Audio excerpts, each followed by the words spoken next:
me a break, man. Give him a break because he sure deserves one. And when he's back from his break, you'll see his parts made in Japan. Hey guys, it's Gimmeabreakman. With Strong Zero. So I do have a malts beer, a t-shirt on. Hey guys, today, as you can tell from the title, we're going to be talking about the Olympics, a little bit of a roundup, things I wanted to get off my chest. Though we did have a round table of gaijin who live in Japan talking about the Olympics with Aka-san. It's been about a month ago. But before we get to that, I want to ask you and tell you that I'm trying to revive the channel, bring it back. As you guys know, I keep talking about the kids. I got 2 kids now. They've kind of sucked all the energy out of my life, kind of like a vampire, little vampires, but energy vampires. But I'm coming back, as you can tell. I've been making videos quite a bit. I'm back at it again. And if you're on my Patreon, you'll see that I've been making videos almost every day for the last 5 days now, which is pretty good. But there's something else I'd like to do, and YouTube has suggested that we start making more shorts. Shorts are like, like TikTok stuff, and Instagram does this. Everyone, I think, even Twitter's doing it. But they're trying to get us to make short videos to, I don't know what for. But you know what it is? I've accepted that this is the way of the future. So you've got to adapt, and so what I'm doing is trying my best to adapt. And it's actually taught me a little bit about how to be shorter with my videos.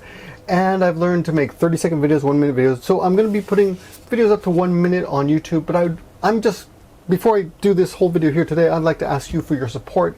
I need about 300 of you guys just to thumb up the videos and give them. They're only 1 minute long. They actually take me quite a bit of length, quite a bit of time to make such a short video. It's kind of amazing.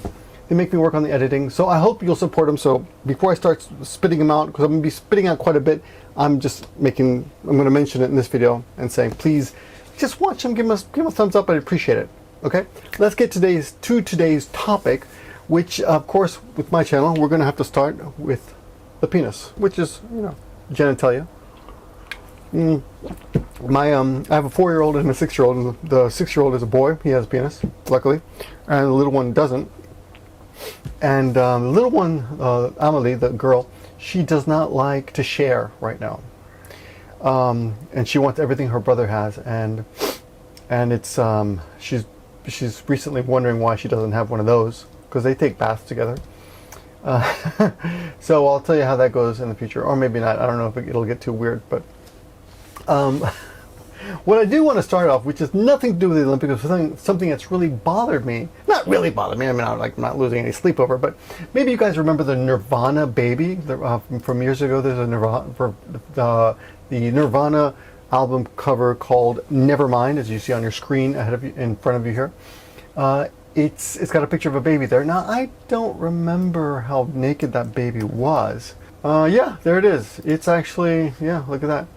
So it's naked. It's a naked baby. This one, it's got, look, it's blocked out there, so you don't have to see it. But so the guy who posed for that photograph, his name is Spencer Elden, and he's now grown up to be a painter of some renown. Actually, not really that famous. I found his video on Vimeo. I wrote, "Still swimming after the money," because if you remember that picture, he's actually chasing money, right?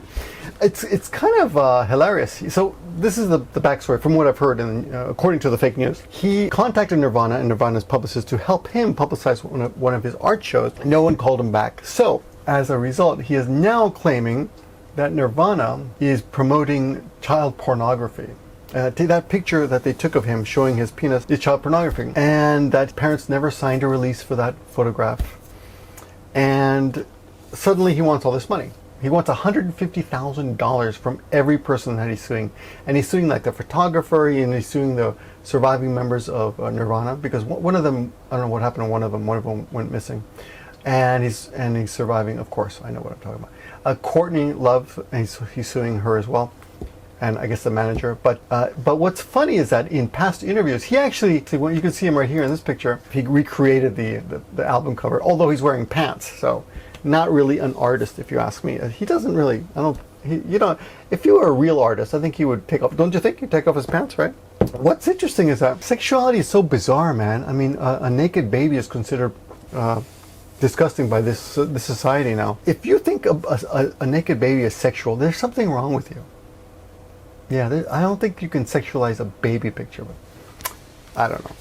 Call me old-fashioned. Call me, yeah, basically it, you know. Naked babies are not sexual at all. Okay, here's what's funny. If you go onto his Vimeo page, where the hell is his Vimeo page? Here we go. Check this out. Check out the interview. And they asked him, what do I think about being the Nirvana Baby? Here it is. How do I feel about so many people seeing my penis? I feel that it is pretty cool. How do I feel about so many people seeing my penis? I feel that it's pretty cool. It depends on the context. Like if I'd slept with a whole lot of women, and they saw my penis, I guess that would be pretty cool, I suppose. But what's really, you know, everyone's got a penis. I don't know why we're so... And you know, people and men are dying for everyone to see their penises. That's why they send dick pics out to everybody, right? So it's kind of not that big a deal, right? When do you think he's ever sent a dick pic out? Listen to the rest of the interview. Because you know, this is the best kind because no one knows about it. You can be in the gym and then Nirvana comes on and then you can't be like, hey, let's be on the, you know, because you're like, it's an easy bitches, you know, like it's chill. Can you imagine actually meeting this guy in a gym when Nirvana comes on the overhead speakers? And you're like, that's me. And you're like, yeah, I'm just trying to do my bench, dude. No, that's me, man. Like, what are you talking about? That's my penis. You would take him like a good 7 or 8 sentences, a good few minutes to actually get to a stranger, to actually tell a stranger, I was the baby in the Nirvana Nevermind album cover, and you saw my penis. You know, that's pretty bizarre, I think. Anyway, he seems to be pretty cool about it, right? But now he's suing. Oh, and he also got Nevermind tattooed on his chest. So come on, how ashamed could he be of it? You know. Now I'm sure someone's going to comment in the comment section, which is fine. That, you know, maybe he's traumatized and, you know, victims of sex work, or, you know, victims of, oh yeah, they claim that because the dollar is in the video that makes him look like a sex worker. Babies get paid for sex? I don't know. I've never heard of that at all. Never, ever. Or asking it. I think a baby would probably ask for candy or something. Kids don't understand money at all. Anyway, if they did, they wouldn't become sex workers. Okay, so that's all I gotta say about this guy. But we'll see where that fruitless lawsuit goes to. That's not why I made this video. I wanted to round up the Tokyo Olympics and give you some information I thought was interesting. So the Olympics is, according to the IOC, the International Olympic Committee, the Olympics are not supposed to be political, correct? But check this out. In 1964, a guy named Yoshinori Sakai, or in Japanese you would say Sakai Yoshinori, actually carried the torch. He was one of the actual torch bearers. And what's interesting is that he was born on the actual day that Hiroshima, the bomb was dropped on Hiroshima, the atomic bomb, August 6, 1945, sorry. The Olympics were in 1964. And then he died 7 years ago, September 10th, so almost 7 years ago now, at the age of 69 from a cerebral hemorrhage. You can read all this on the Wikipedia link, which I will put in the description below. But if you ask me, is that not a political statement, you know? To have a guy who was born on the day that the USA dropped a bomb on Hiroshima as one of the torchbearers, because he's not even an Olympic runner. He never competed in the Olympics at all. 2 years after he carried the torch, he did compete at the 1966 Asian Games, and then he became a television, you know, an anchorman for sports and stuff.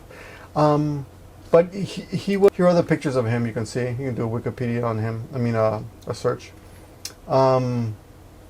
But if that's not political, I don't know what is. But the other reason I'm making this is because I wanted to tell you guys the way Japan faced the controversy that you might have seen overseas, because we did not. It was not in the media here at all. And I want to give you some examples of that.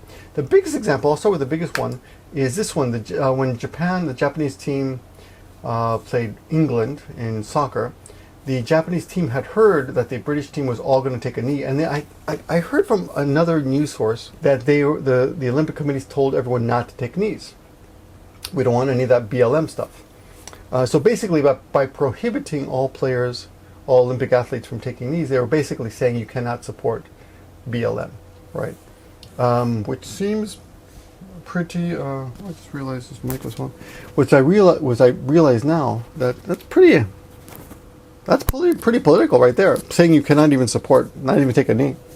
The most benign activity, right? Taking a knee. So it was not, this was not featured in the Japanese press, according, but it's on the Mainichi, which is confusing to me. So they did know about it, but only if you read the English stuff. The Japanese don't really care about other countries' activities too much. And it's a very short article. Let's see. The other thing that I thought was interesting, that I did see some debate on gaijin. There's these gaijin groups on Facebook. They were talking about the fact that some wrestlers, or maybe it was judoka, judo athletes, decided they would rather forfeit than accept a match with Israel.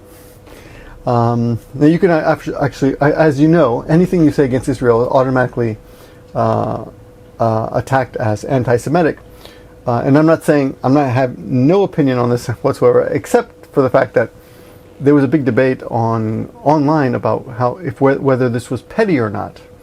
And I will say that if an athlete works all his life to go all the way to the Olympics, and then decides that he's not going to even compete because he thinks it's against his beliefs, or insulting to his political beliefs or whatever, because he doesn't accept that Israel is a real state. I don't think that's petty. I think that's saying a lot about his beliefs. I'm not saying that I support it. I would think that if you really didn't like Israel, you'd like to kick their asses at something, right? But rather than doing that, I think two, maybe more athletes just decided to forfeit the competitions against the Israelis. And then they were sent home immediately, and they were penalized, but we don't know what happened. I don't have the details on that, but at the end of the article it says something like, no details on the sanctions entailed, was it? So we don't know how they were sanctioned or how they were, yeah. I suppose they went back. If you ask me, I would guess that they probably were declared heroes in their home countries, because probably a lot of the countrymen felt the same, if that's what they thought. But anyway, that's that article. That's also linked in the description. Another thing that was interesting, and then maybe this is what my student was talking about. He hadn't heard anything about this, but yeah. So this is the woman named Raven Saunders, which is about as leftist as you can get. She's black, she's a woman, and she's a lesbian, and she's a cosplay player. No, she dyes her hair half green, half purple, and she likes to wear a mask that makes her look like either. Well, we can argue what she looks like, but she either looks like the Joker, the Hulk, or I think it looks more like Teenage Ninja Turtles. Anyway, she put her hands in a cross here. I think it's to signify the crossroads that all minorities come to when it comes to oppression or something. But anyway, and she said they're going to have to pry I think she got the silver medal. They're going to have to pry the medal from her cold dead hands. And the Olympic Committee was about to reprimand her or sanction her or whatever. But then they realized they heard her mother died, so they put that off. So, which I think is, it's uneven. It's uneven. It's a mess.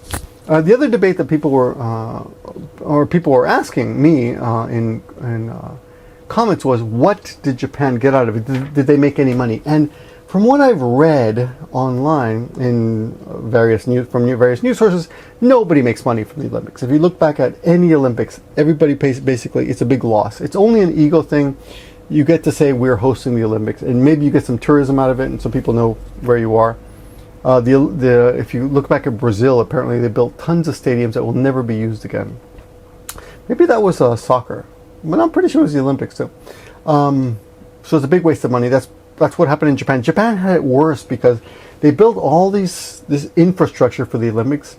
They displaced homeless people, which I made a video a few videos back about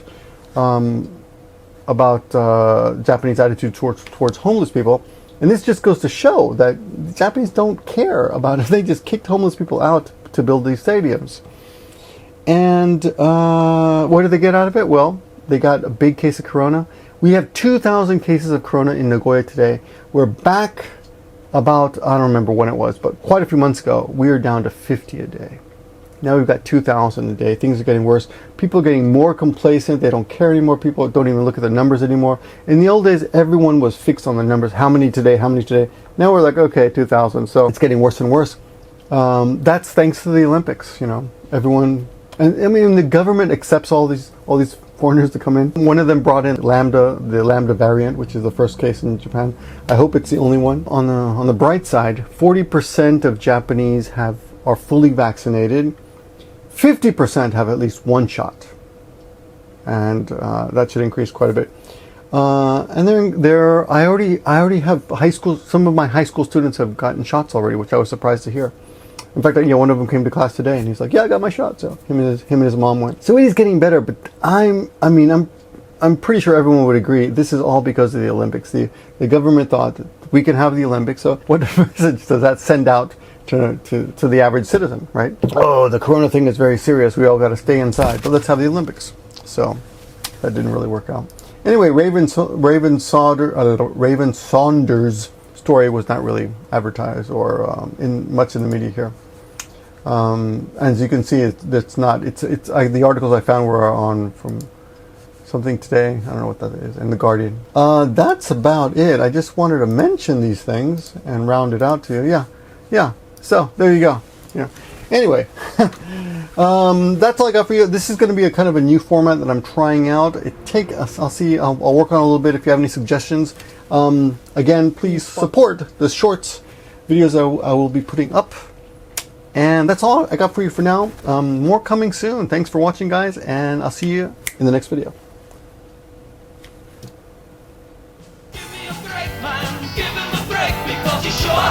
Click on one of these, huh? And when he's back from his break, you'll see his parts made in Japan. He is the man of man.